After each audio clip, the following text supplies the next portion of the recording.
Welcome to Case Solving and Case Presentation Introduction Part 6, where we will discuss financials, risk, mitigation and implementation, as well as Q&A to conclude the presentation and achieving buy-in from the jury. So, the slides that we want to use for finance implementation as well as risk implementation are relatively standardized. So for financial, we want to give some information about total revenues, total costs, investments, maybe financing, or something called social return on investment or similar, if it is required by the case or if it is a sustainability case that we have to deal with. Implementation, timeline, relatively standardized timeline.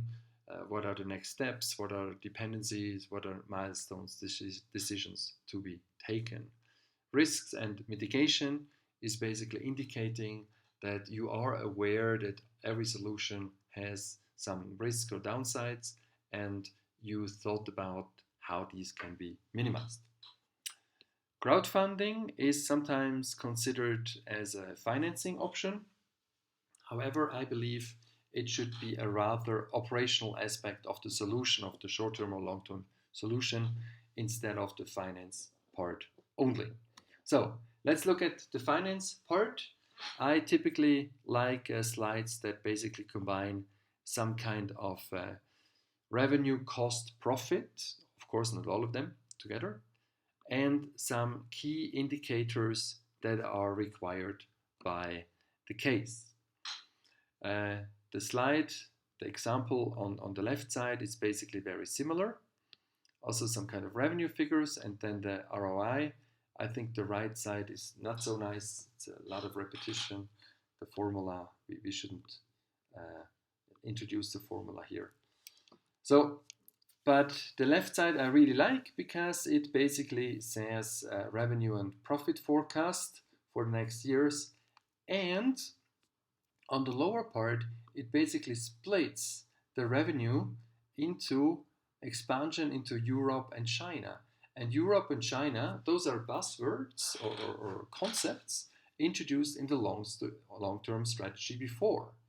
So in finance, we basically should repeat the aspects that have been introduced as short-term and long-term solutions or suggestions. Also, if you want to explain the increase here, we want to reuse buzzwords that we have introduced before. Things like our partnership with a new outlet store then in 2001 leads to an additional increase. Things like that. If the case requires, or the solution requires, significant investment, so building infrastructure or building a new division, I like a second slide where there is a breakdown of these investment costs or the investment budget. Yes, so in this case, it's basically the trucks that are required, so the vehicles that are required, the staff that is required. And of course, these are again buzzwords that have been introduced before in the short-term and long-term suggestions. And here we basically combine these buzzwords and look at them from a financial perspective, saying, how do they come together from a financial side? On the right-hand side, some additional aspects that have to be considered or should be considered apart from the pure financial orientation.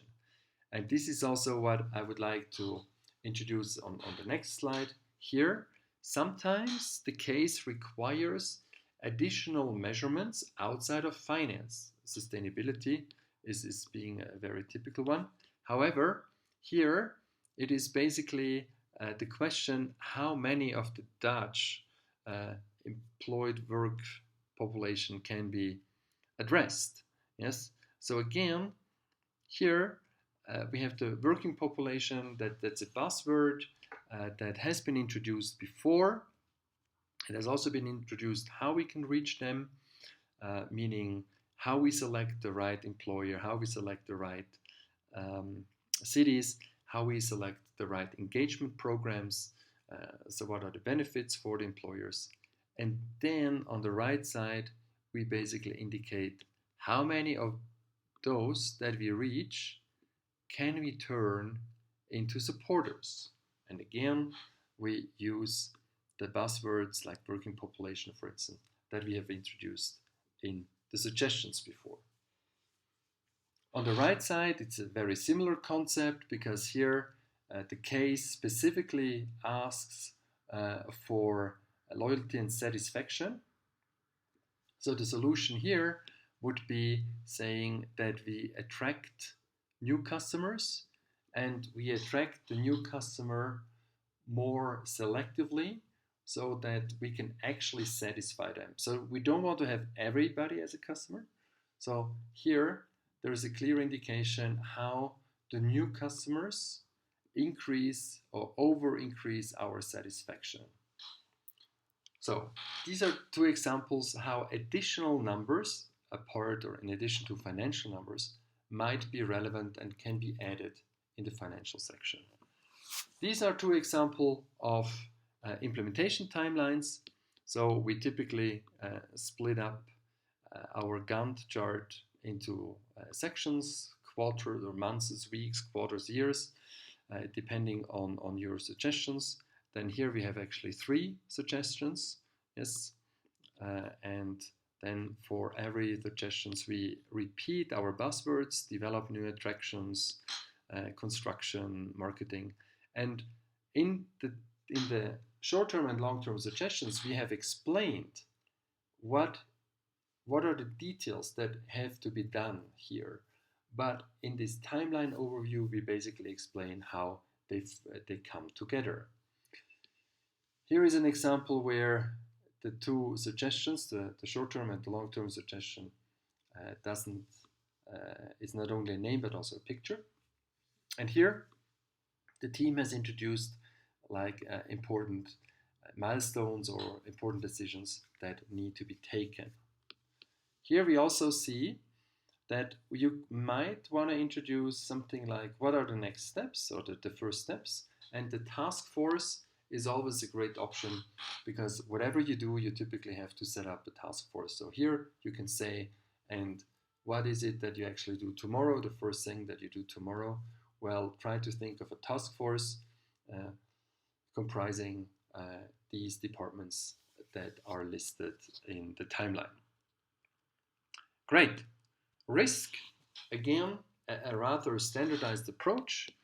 You basically talk about the probability that the risk occurs and the impact if it does occur. And of course, you try to indicate that you have some mitigation strategies already being part of the solution or having considered and can be applied easily. Again, you would talk about your short-term, long-term strategy here, suggestions, or 3 suggestions here in this case, and maybe select 1 or 2 risks for each of them. The example on the right side uses evaluation instead of probability and impact. Simply evaluation might serve certain cases better. I typically like the probability and impact a little bit better, but at the end of the day, that's up to you how you like to present your risk mitigation.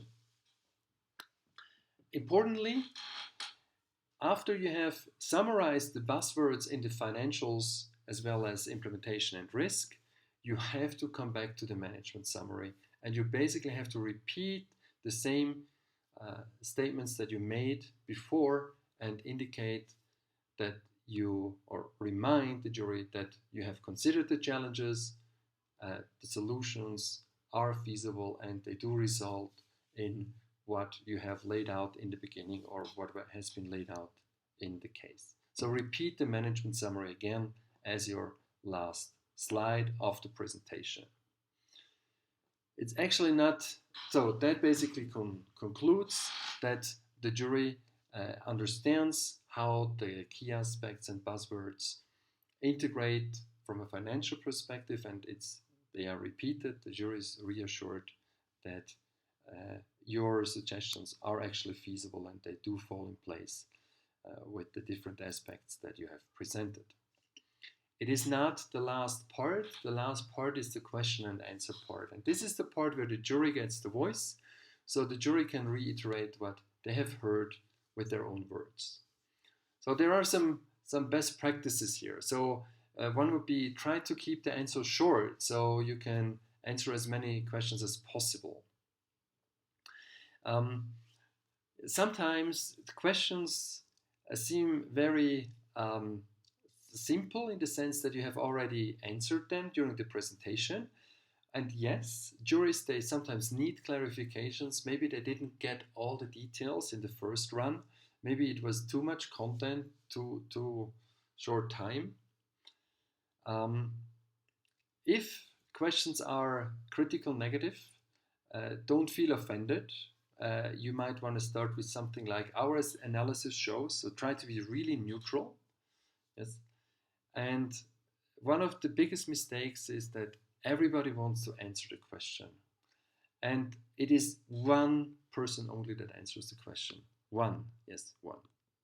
One person. Maybe the finance person can add something, but very, very short. Something like, and this is already considered as one of the assumptions in our financials. Something like that, yes. But typically, it doesn't get better if you try to really add on to the answer. Do not say, as I already mentioned, just repeat again what you have said, very calm, very clearly. Yes, it's not that the jury didn't understand. It was basically too overwhelming. It's maybe very different than the presentation that they have heard before. So they have problems connecting your dots, or the dots in the way that you like them to be connected. Yes, and create a lot of backup slides. Yes, and you can go back to the presentation or you can go back to backup slides. Yes, typically you want to copy every important information into a backup slide during the thinking process, and then later on you can delete or update or the backup slides or make them nice. And that's what I want to talk about right now, those backup slides. So here are two examples. Of course, you need some kind of overview of the backup slides. So these are all the backup slides. In this example, the team has already listed the presentation slides, so the slides that we have discussed before. And this is a same approach, a little easier, again with the picture, one of the pictures that you might want to use to separate the different steps of the blue process. What is always recommended as backup slides is some demographics, some details about the selection of your specific areas, for instance. And again, you have three criteria: geographic criteria, efficiency, locality criteria, and this can be used, or this helps you to argue the details of your selection process. Of course, you have a high-level selection process or some reasoning of the selection process in your typically inside slide. So it would be in this inside section already, but you might want to have a more detailed explanation in the backup so you can argue if the jury asks. Another backup slide might be around the overall process. So maybe your solution focuses on this part. And if the jury might ask, what is the overall impact, then you might want to have such an overall process slide that helps you to argue where the most significant connections are. Or some kind of best practice process in Germany, in a different country or in a different company. Again, this is maybe to reiterate that your solution that you suggest does actually work nicely in Germany with the other players. Yes. Mockups, I can't emphasize enough how important mockups are. Of course, you need some mockups in the main slide, so especially in the short-term solution where marketing is a big part, but I would also have some additional ones in the backup slide, or maybe also examples from competitors to discuss how you can separate yourself from the competitor, if that might be a question from the jury. Partners, I told you that partners can be an important aspect, especially in the long-term strategy, to start fast. So you don't have to come up with your own solution. You integrate the solution that a partner is already offering. So I start with the right side. So this partner, you have to explain how this partner fits your suggestions or your company. So what it does exactly, how it works exactly.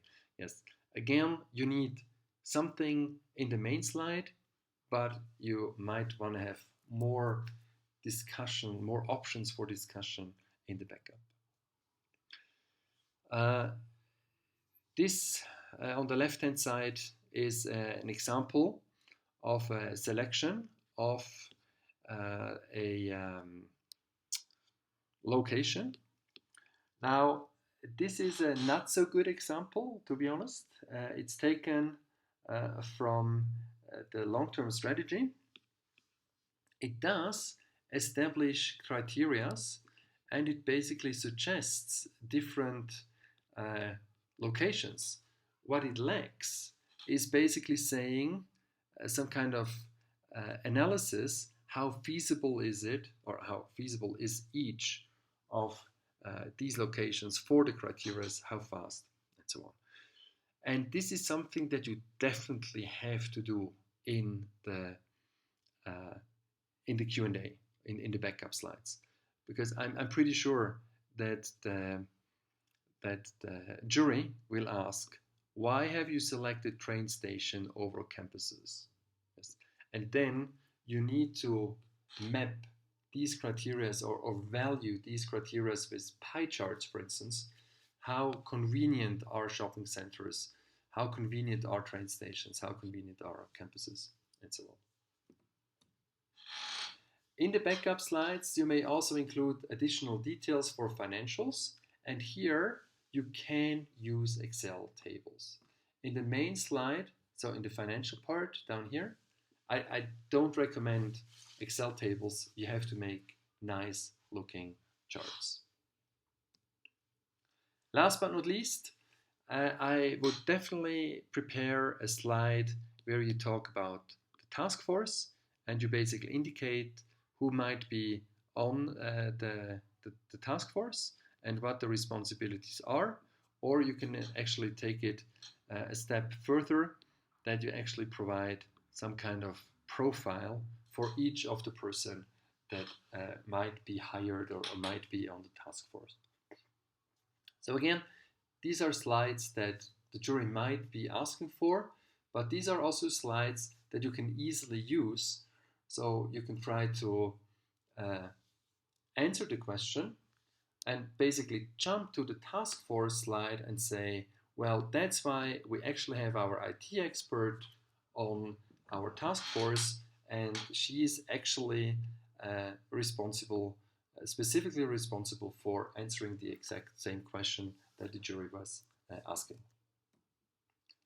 So this basically concludes the Q&A, and the Q&A allows the jury to digest everything that they have heard from their own perspective, in their own terms, if their own languages. So with this overall approach, you basically develop a really, really outstanding solution in the green process, but then you basically change perspective, you put yourselves into the shoes of the jury, and you try to build, where is the company coming from, what are the insights that we have, and What is required short-term in detail? What is required long-term in detail? And how does it round up from financials risk implementation? Q&A, backup slides are for further convincing the jury. Now, if you talk about how many slides you need, I would say you would have 2 to 3 slides for opening and management summary. You have one separation slide. We talked about the separation slide. And then 3 to 4 slides for the actual content, the actual insight.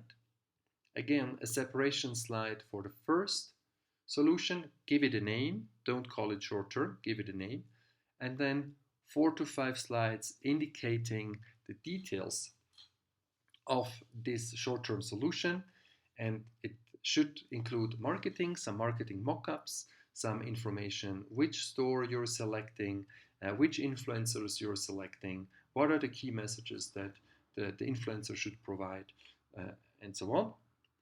Then again, for the long-term solution, one separation slide and 4 to 5 slides. Here we would focus on things like what are the partners, why is the partner interested in us, what is it that we gain from the partner, and last but not least, for the financials risk implementation, we have one introduction slide, we have 4 slides, which is basically 2 financials, one for implementation, one for risk. And last but not least, we have the summary slide again. For the Q&A, how many you want, whatever fits your level of comfort, how many you need to feel comfortable and strong enough to answer all the questions. So, I'm suggesting that you're following 2 overarching processes. The green steps are for you to put yourself into the right frame of the case, and from there develop really, really specific solutions that are detailed, that can explain all the managerial aspects like staff, like marketing, like production processes, partners, suppliers, and customer segments. And then you have to change your perspective. You have to put yourselves into the shoe of the jury and find a way how you can convince the jury from where they stand today that your solution is the only solution possible. Great! This concludes our introduction. Now you have a lot of links below where you can actually see different examples of presentations. I'm looking forward to see a lot of great presentations from you, and I'm wishing you all the best.